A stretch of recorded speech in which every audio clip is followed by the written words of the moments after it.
Hello friends, मेरे डेजर classes में आप लोग का बहुत बहुत एक नए सेशन में स्वागत करता हूं। तो हम एसआई मेंस के प्रीवियस ईयर के क्वेश्चन हम डिस्कस कर रहे थे, वो भी आंसर सहित।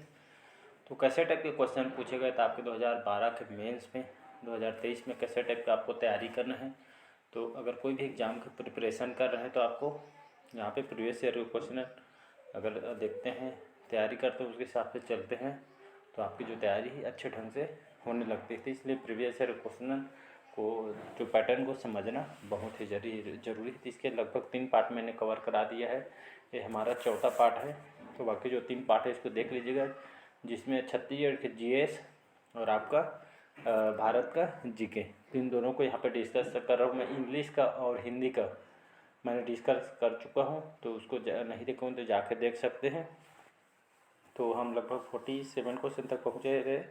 तो छत्तीसगढ़ कुल कितने राज्यसभा सदस्य हैं? तो हमारे छत्तीसगढ़ में लगभग कुल 5 राज्यसभा सदस्य, इसको सभी को पता होगा और इसका ए ऑप्शन करेक्ट हो जाएगा। अगला क्वेश्चन देखते हैं, राज्यपाल द्वारा अध्यादेश का किसके द्वारा अनुमोदन होना चाहिए? तो संसद, राज्य विधानसभा, राष्ट्रपति या अनुमोदन की आवश्यकता नहीं होती है। तो राज्यपाल द्वारा जारी अध्यादेश का जो किसके द्वारा अनुमोदन होना चाहिए? तो ये आपका इसका बी ऑप्शन हो जाएगा, आपका राज्य विधानसभा का अनुमोदन होना चाहिए। तो इसका बी ऑप्शन करेक्ट हो जाएगा। अगला क्वेश्चन देखते हैं, किस वेद संहिता में भारतीय संगीत है? तो आपके ऋग्वेद, सामवेद, अथर्ववेद या यजुर्वेद में?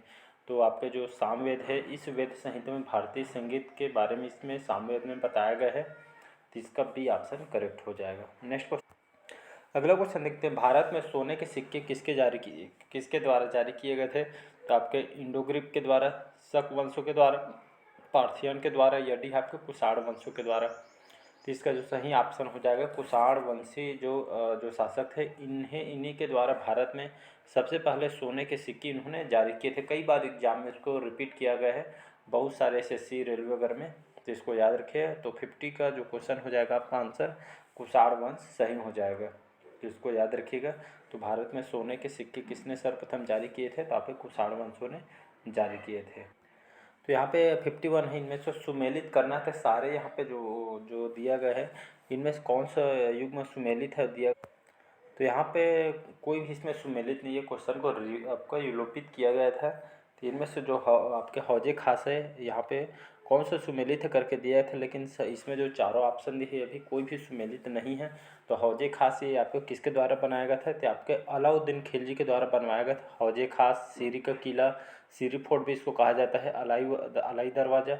तो ये आपके अलाउद्दीन खिलजी के द्वारा इसको बनाया गया है। सीरी फोर्ट भी आपके अलाउद्दीन खिलजी के द्वारा बनाया गया है, न कि आपके इल्तुतमिश के द्वारा। और कुतुब मीनार की बात करो तो कुतुब मीनार जो है आपके इल्तुतमिश के द्वारा बनवाया गया था। तो ये सारे जो ऑप्शन दिए हैं यहाँ पे कोई भी यहाँ पे सही नहीं है, तो क्वेश्चन को यहाँ पे विलोपित किया गया था। अगला क्वेश्चन देखते हैं यहाँ पे। अगला क्वेश्चन देखते हैं, अवध का अंतिम नवाब कौन था? तो आपके शहादत अली, शहादत खान, वजीर अली या आपके वाजिद अली शाह? तो इसका सही ऑप्शन हो जाएगा आपका वाजिद अली शाह, जो थे आपके अवध के अंतिम नवाब, इनको बनाया गया था। तो नाम को याद रखिए, वाजिद अली शाह या वाजिद अली भी दिया गया, तो आंसर आपको यही लेना है, वाजिद अली शाह इनका फुल फॉर्म नाम है।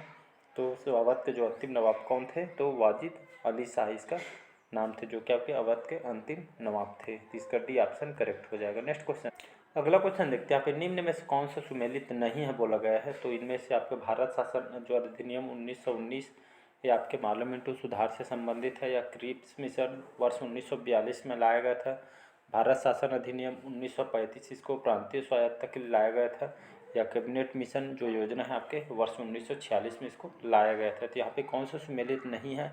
तो आपका जो भारत शासन जो अधिनियम है सन 1919 में इसको लाया गया था, तो ये आपके पार्लियामेंट्री सुधार से लाया गया था, तो ये आपका सुमेलित नहीं है। जो भारत शासन जो अधिनियम है सन 1919 में आपके मॉन्टेग्यू चेम्सफोर्ड के द्वारा इसको लाया गया था, तो यहाँ पे उसके लिए लाया गया था, न कि इसके यहाँ पे इसका ए ऑप्शन सुमेलित नहीं। बाकी क्रिप्स मिशन जो है आपके वर्ष 1942 में इसको लाया गया था। भारत शासन जो अधिनियम है 1935 में लाया गया था आपके प्रांतीय स्वायत्तता के लिए, और अब कैबिनेट मिशन जो योजना है वर्ष 1946 में इस योजना को लाया गया था। बाकी जो बी सी डी है आपके सारे सुमेलित है, बाकी जो ए ऑप्शन है ये आपका सुमेलित नहीं है, तो इसका ए ऑप्शन करेक्ट हो जाएगा। अगला क्वेश्चन है, अगला क्वेश्चन देखते हैं, इनमें से कौन सी नदी विंध्य और सतपुड़ा पर्वत श्रृंखलाओं के बीच बहती है? तो नर्मदा, ताप्ती, गंडक, गोदावरी। तो इसका सही ऑप्शन हो जाएगा नर्मदा नदी। यह जो नदी है नर्मदा नदी, ये आपके विंध्यन और आपके सतपुड़ा पर्वत इन दोनों श्रृंखलाओं के बीच बहने वाली नदी है नर्मदा नदी। वर्तमान में कौन से राज्य में है, मेरे को कमेंट करके इसका आंसर बताइए। नर्मदा नदी जो है आपके कौन से यहाँ पे राज्य में बहती है, इसको कमेंट करके मेरे को आंसर बताइएगा। तो याद रखिए नर्मदा नदी आपके विंध्यन और आपके सतपुड़ा पर्वत इन दोनों श्रृंखलाओं के बीच बहने वाली नदी है नर्मदा नदी, तो इसका याद रखिएगा। अगला क्वेश्चन देखते हैं यहाँ पे, माउंट एवरेस्ट पर चढ़ने वाली पहली भारतीय महिला कौन है? तो बछेंद्री पाल, फूदोरजी, आंग सांग सू की और आपका योको ओनो। तो इसका सही ऑप्शन हो जाएगा बछेंद्री पाल, जो कि हमारे भारतीय मूल के हैं। तो इन्होंने माउंट एवरेस्ट बहुत बार चढ़ाई की है इन्होंने। तो माउंट एवरेस्ट पर जो चढ़ने वाली हमारी जो पहली भारतीय महिला है आपके बछेंद्री पाल है। कई बार इसको एग्जाम में पूछा गया है, तो नाम को याद रखिए बछेंद्री पाल। इन्होंने जो कि भारत की तरफ से माउंट एवरेस्ट पर चढ़ने वाली हमारी भारतीय महिला हैं बछेंद्री पाल, तो इसको नाम याद रखिएगा। इसका ए ऑप्शन करेक्ट हो जाएगा। नेक्स्ट क्वेश्चन देखते हैं। अगला क्वेश्चन देखते हैं, समुद्री रास्ते से भारत आने वाला पहला यूरोपीय नाविक कौन था? तो Columbus, Robert cook, Vasco D gamma या आपके सर थॉमस रो। तो इसका सही ऑप्शन होगा सी ऑप्शन आपका वास्को डी गामा, जो इन्होंने समुद्री रास्ते से भारत आने में पहला यूरोपीय नाविक था। तो याद रखिए वास्को डी जी जो गामा थे, इन्होंने 1498 ईस्वी में इन्होंने समुद्री से जो कि समुद्री जो रास्ते समुद्र के रास्ते हुए जो आके भारत आने वाला पहला यूरोपीय नाविक था वास्को डी गामा। तो याद रखिएगा इसका सी ऑप्शन करेक्ट हो जाएगा।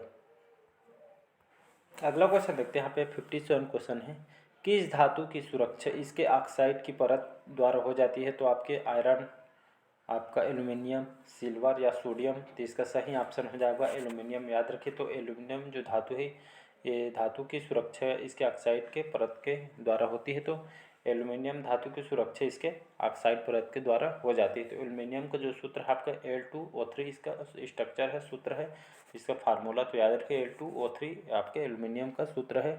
तो इस धातु की सुरक्षा इसके जो ऑक्साइड की परत द्वारा हो जाती है या जम जाती है एल्युमिनियम की परत। तो इसको याद रखिए, इसका बी ऑप्शन करेक्ट हो जाएगा। अगला 51 क्वेश्चन है 98 क्वेश्चन हमारा, ज्वलन के लिए निम्न की आवश्यकता होती है? तो ईंधन की, वायु की, जल या ऊष्मा की। तो इसका सही ऑप्शन देखो तो आपके ज्वलन के लिए आपके ईंधन की भी आवश्यकता होती है, वायु की भी आवश्यकता होती है, साथ ही साथ ऊष्मा की भी आवश्यकता होती है। इसका सही ऑप्शन हो जाएगा बी ऑप्शन 1, 2, 4 इसका सही आंसर हो जाएगा। अगला क्वेश्चन देखते हैं, निम्नलिखित में से किस धातु में लोहे के साथ मिश्रित कर स्टेनलेस स्टील बनाया जाता है?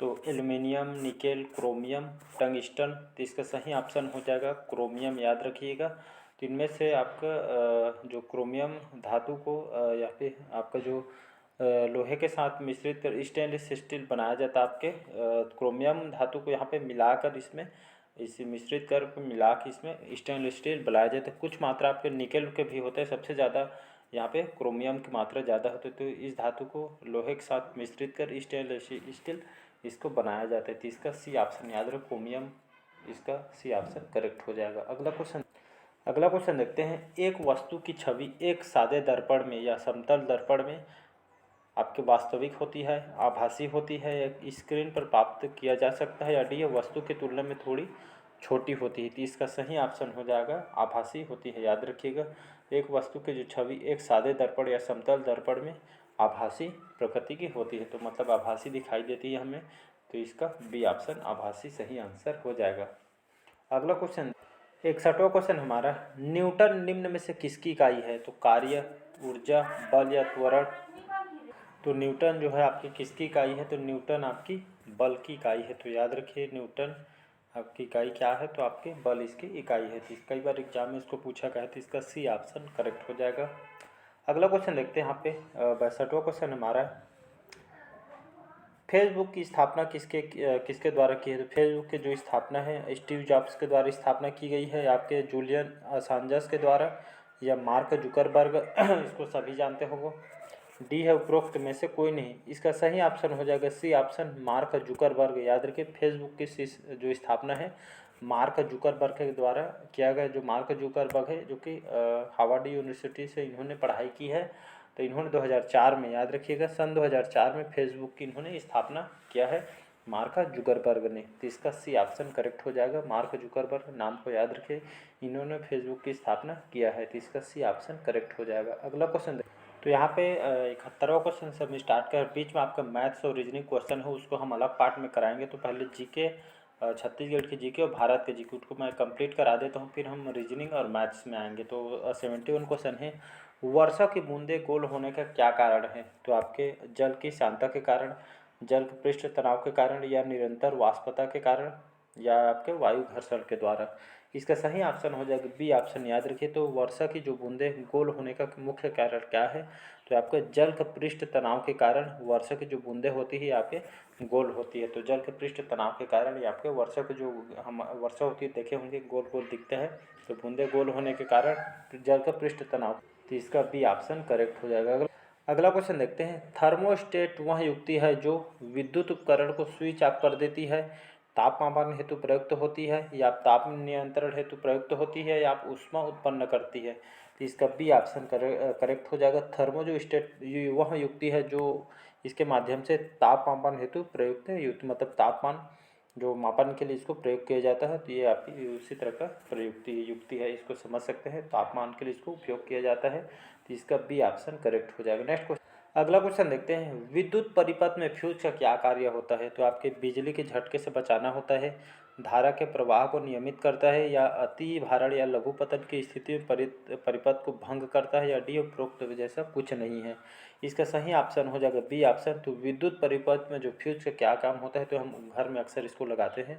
तो विद्युत परिपथ में फ्यूज का जो मुख्य कार्य होता है, धारा के जो जितने भी प्रवाह होते हैं, तो धारा के प्रवाह को नियमित करता है, मतलब कंट्रोल करके रखता है, न कम न ज़्यादा बढ़ा सके, इसलिए ये आपके धारा के प्रवाह को जो कि बैलेंस बना के रखता है फ्यूज, जो हमारे घर में जो कि लगा होता है, सभी जानते होंगे। अगला क्वेश्चन देखते हैं 74 क्वेश्चन है, ब्रिटिश सामानों का बहिष्कार निम्न में से किस आंदोलन से संबंधित है? तो स्वदेशी आंदोलन, भारत छोड़ो आंदोलन, असहयोग आंदोलन, या होम रूल आंदोलन। इसका सही ऑप्शन हो जाएगा स्वदेशी आंदोलन। तो स्वदेशी आंदोलन में ये आपके ब्रिटिश शासनों को जो बहिष्कार इसमें किया गया था, इसमें इस आंदोलन में ब्रिटिश जितने भी सामान थे उनके आपके विद्यालय, आपके कपड़े वगैरह, तो ब्रिटिश जितने भी सामान का बहिष्कार आपके स्वदेशी आंदोलन में किया गया था, इस आंदोलन से संबंधित है। तो याद रखिएगा ब्रिटिश सामानों का बहिष्कार कौन से आंदोलन में किया गया था? तो आपके स्वदेशी आंदोलन में यह संबंधित है। कई बार एग्जाम इसको रिपीट किया गया है, तो इसका ये ऑप्शन करेक्ट हो जाएगा। नेक्स्ट क्वेश्चन देखते हैं यहाँ पे,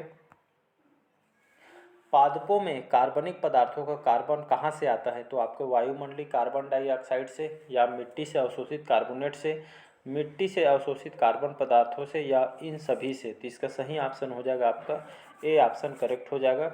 तो पादपों में कार्बनिक पदार्थों का जो कार्बन कहाँ से आता है? तो आपके वायुमंडल या वायुमंडलीय जो कार्बन डाइऑक्साइड से, यहाँ पादपों में जो जितने भी कार्बनिक पदार्थों का कार्बन यहाँ से आता है वायुमंडलीय कार्बन ऑक्साइड से। तो इसका ये ऑप्शन करेक्ट हो जाएगा। तो आज का जो सेशन है ये हम यहीं तक रखते हैं। बाकी जो क्वेश्चन हम अगले पार्ट में क्वेश्चन को करेंगे। तो लगभग 76 क्वेश्चन से स्टार्ट करेंगे, फिर इसके बाद कंप्लीट के बाद रीजनिंग और मैथ्स भी इसमें सॉल्व कराया जाएगा। तो चलिए बस आज के जो सेशन यहीं तक रखते हैं, बाकी जो क्वेश्चन हम कल कवर करेंगे। और डेली बेस पे मैं करंट अफेयर्स पढ़ाता हूँ, तो उसको भी पढ़ सकते हैं, जो कि करंट अफेयर से 7 से 8 क्वेश्चन आपके करंट अफेयर से क्वेश्चन पूछे जाते हैं, तो इसलिए करंट अफेयर भी पढ़ सकते हैं। तो चलिए बस आज के लिए इतने ही, मिलते हैं अगले पार्ट में। Thank you. अच्छा लगे चैनल को सब्सक्राइब कर दीजिएगा।